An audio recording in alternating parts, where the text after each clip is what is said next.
نحمدہ ونصلی علی رسولہ الکریم اما بعد فاعوذ باللہ من الشیطان الرجیم بسم اللہ الرحمن الرحیم۔ محترم حضرات، قریش ٹی وی کی جانب سے میں حاضر ہوں اور آپ کے سامنے پھر کوئی پیارے آقا حضور صلی اللہ علیہ وسلم کی فضیلت کے بارے میں جو ہے کوئی واقعہ آپ کے سامنے بیان کرتا ہوں۔ جیسا کہ آج کل رجب کا مہینہ ہے اور معراج ہونا پیارے آقا کریم صلی اللہ علیہ وسلم کو، یہ ایک ایسا وصف ہے، ایسی خوبی فضیلت ہے جو آپ سے پہلے نہ کسی نبی کو عطا ہوئی، نہ کسی فرشتے کو اور نہ کسی جن کو۔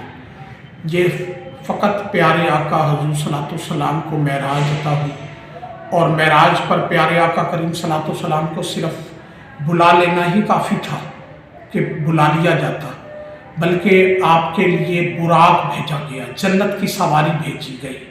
جب ہم کسی خاص مہمان کو بلاتے ہیں نا تو سواری بھیجتے ہیں، اور اللہ کی خاص سواریاں جنت میں سے جنتی براق جو ہے وہ بھیج دیا گیا۔ پھر ہم جب کسی خاص مہمان کو بلاتے ہیں تو ساتھ میں کوئی بلانے والا ساتھ اس کے جو لے کر آئے گا اسے بھی بھیجتے ہیں۔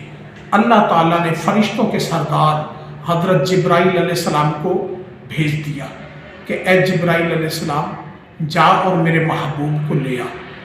سب سے اعلیٰ سواری وہ محبوب کے لیے آئی، سب سے بڑا جو ہے فرشتوں کا سردار وہ محبوب کو ساتھ لینے کے لیے آیا، اور اللہ تعالیٰ نے اس کی نسبت اپنی طرف فرمائی کہ سبحان الذی اسریٰ بعبدہ لیلا من المسجد الحرام الی المسجد الاقصی الذی بارکنا حولہ لنریہ من آیاتنا انہ هو السمیع العلیم۔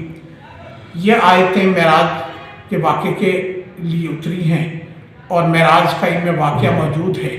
اور پھر پیارے محبوب جب براق پر تشریف لے گئے تو اس براق کی رفتار دیکھیں، وہ اتنی تیز ہے کہ جہاں نگاہ پڑتی ہے براق کی وہاں اس کا قدم پڑتا ہے، جنت کی سواری ہے۔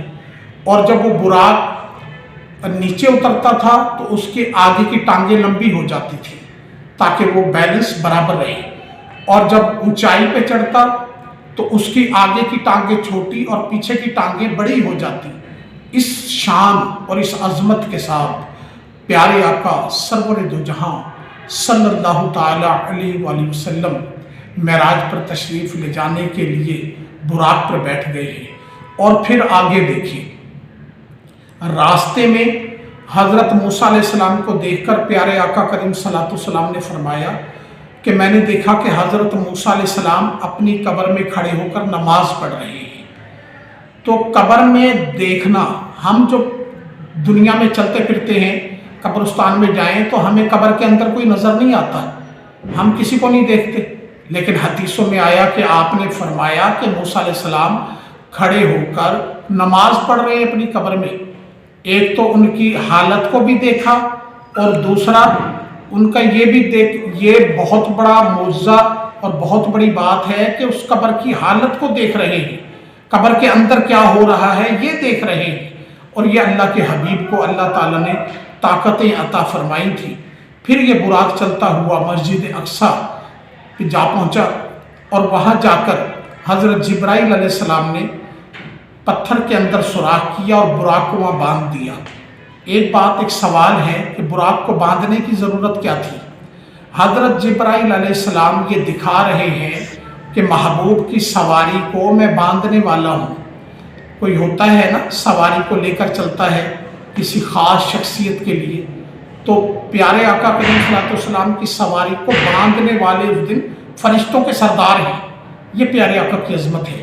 پھر مسجد اقصیٰ میں جب تشریف لے گئے پیارے آقا کریم صلی اللہ علیہ وسلم تو وہاں پر دیکھا کہ مسجد اقصیٰ کے اندر تمام انبیاء جو دنیا میں پہلے تشریف لا چکے تھے وہ تمام نبی مسجد اقصیٰ کے اندر موجود ہیں، جس سے یہ پتہ چلا، یہ ثابت ہوا کہ یہ نبی جب چاہیں، جس وقت چاہیں، جہاں چاہیں اللہ کے حکم سے آ سکتے ہیں، ان پر کوئی پابندی نہیں ہے۔ کیونکہ اگر پابندی ہوتی تو مسجد اقصیٰ میں نہ آ سکتے. محبوب کی تو یہ ڈیمانڈ نہیں تھی. پیارے آقا نے تو یہ نہیں خواہش رکھی تھی کہ یا اللہ مجھے آج رات معراج جو کرائی جا رہی ہے تو سارے انبیاء کو مسجد اقصیٰ میں اکٹھا کر دیا جائے، میں ان کی امامت کراؤں گا. یہ پیارے آقا کی ڈیمانڈ نہیں تھی.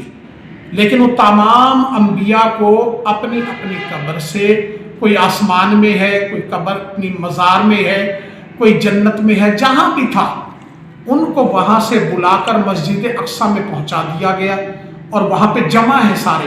پیارے آقا کا استقبال ہوا. نبی استقبال کرنے والے ہیں. ذرا دیکھیں تو صحیح وہ منظر اپنی آنکھوں میں ذرا گھما کے دیکھیں.